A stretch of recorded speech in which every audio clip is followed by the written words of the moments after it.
วัสดีครับชาวสปปลาวนะครับวันนี้เอ็มเทอร์เน็ตกลับมาเจอกันอีกครั้งหนึ่งนะฮะวันนี้วันอาทิตย์นะครับเมื่อคืนนี้ให้ทัศนะไป3คู่สรุปผลงานเข้า2พลาดไป1นะครับเกมที่พลาดก็แม่ใครจะไปคิดว่าครับว่าเบียร์เรียลจะกล้าขออภัยครับเรียลเบติสจะกล้าไปแพ้ทีมบัวอย่างอูเอสกานะครับเอาล่ะไม่เป็นการเสียเวลานะครับมาเริ่มต้นกันที่ฟุตบอลรายการทีมชาติของเอเชียนะครับนั่นคือฟุตบอลเอเชียนคัพนะครับ2019นะครับเตะกันที่สหรัฐอาหรับเอมิเรตส์นะครับวันนี้เลือกในกลุ่ม B 2 คู่มาฝากกันเลยนะครับเริ่มต้นกันที่ออสเตรเลียเจอกับจอร์แดนนะครับก็คู่นี้นะฮะออสเตรเลียแฮนดิแคปต่อลูกควบลูกครึ่งนั่นหมายความว่า2 เม็ดจะมาไหมนะฮะลูกอม2 เม็ดจะมาไหมอ่ะเรามาดูฟอร์มครับคู่นี้เนี่ยเจอกันครั้งล่าสุดคือปี2016นะครับออสเตรเลียถล่มยับ5-1เอาง่ายๆคือออสเตรเลีย3 นัดคือเป็นจริงแล้วเนี่ยบ้านใครบ้านมันนะต้องบอกอย่างนั้นก่อนหน้านี้เนี่ยออสเตรเลียชนะ5-1เล่นในบ้านจอร์แดนชนะ2-0เล่นในบ้านออสเตรเลียชนะ4-0เล่นในบ้านจอร์แดนชนะ2-1นะครับแต่วันนี้เล่นสนามเป็นกลางความน่าสนใจอยู่ตรงนี้แหละครับออสเตรเลียเล่นมา5นัดหลังสุดชนะ3เสมอ1แพ้1นะครับ2นัดหลังสุดอุ่นกับทีมในตะวันออกกลางถล่มโอมาน5-0แล้วก็เลบานอน3-0นะครับขณะที่ทีมชาติจอร์แดนนะครับ5 นัดหลังสุดนะครับก็ชนะ1เสมอ2แพ้2ไม่ชนะใครมา4 เกมครับโดยที่เสมอจีน1-1แพ้กาตาร์0-2แพ้คีร์กิสถาน0-1และเสมอซาอุ1-1นั่นเองนะครับผมมองว่าวันนี้เนี่ยเกรแฮมอาโนนะครับผู้จัดการทีมเท่าที่ติดตามข่าวคราววันนี้จัดเต็มแน่นอนกับรายการนี้อาจจะไม่พร้อมสำหรับตัวรุกอย่างแมทธิวเลกกี้นะครับแต่ตัวอื่นก็พร้อมสำหรับวันนี้นี่แหละนะครับดูแล้วเหนือกว่าจอร์แดนพอสมควรครับและผมว่าด้วยเรทแบบนี้เนี่ยผมมั่นใจว่าทีมชาติออสเตรเลียมีดีพอที่จะเอาชนะได้แน่นอนอยู่ที่ว่าลูก2เนี่ยจะ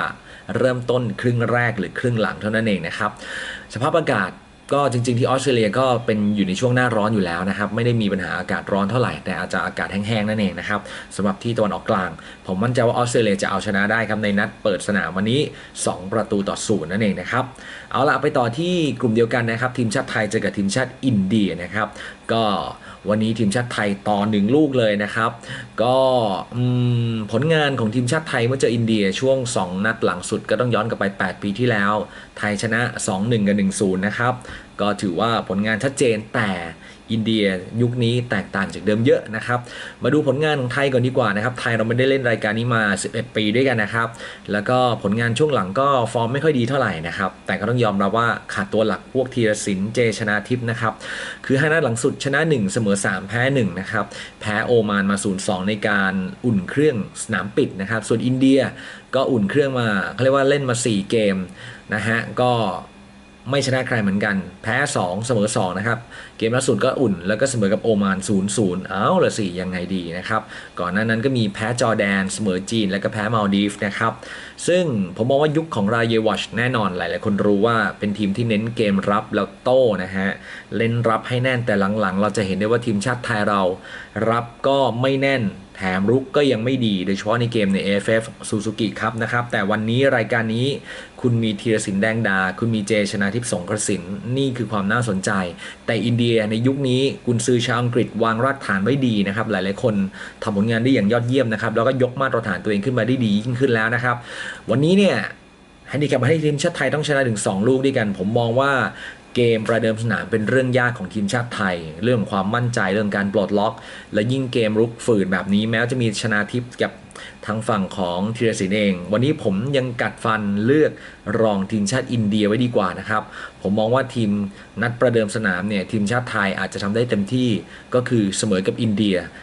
1-1นั่นเองนะครับทั้งที่ในใจเชียร์ทีมชาติไทยนั่นเองนะครับเอาล่ะวันนี้เลือกรองอินเดียนะครับเลือกต่อออสเตรเลียแล้วก็เลือกนะฮะไปที่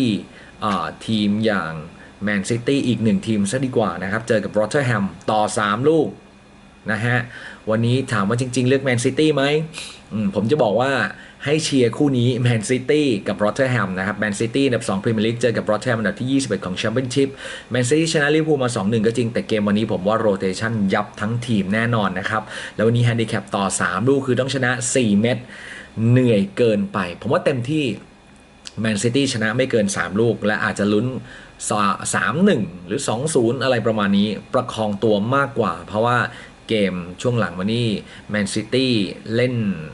เตะถี่ยิบขนาดนี้นะครับรอตเทอร์แฮมก็คงมาสู้เต็มที่นานๆทีจะได้เจอทีมยักษ์ใหญ่ขนาดนี้แม้ว่าโอกาสที่แมนซิตี้จะชนะเนี่ยมันเกือบ100%อยู่แล้วนะครับวันนี้ผมเลือกรองรอตเทอร์แฮมครับก็ฝากไว้ด้วยแล้วกันนะวันนี้ขอให้ทุกคนโชคดีครับสวัสดีครับ